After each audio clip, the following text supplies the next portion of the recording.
Ayan mga kaibigan, hindi na mamatay ang andar ng ating motor kahit naka-off yung susi. So anong dapat nating gawin dyan mga kaibigan? So yun nagtap tayo na sa green. Itatap natin dun sa socket na galing sa ating ignition switch, no? Itap natin yung kulay green doon din sa isa pang kulay green.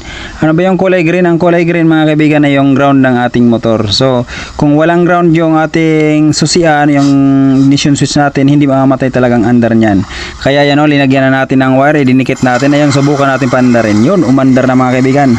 At subukan natin kung mamatay na, be.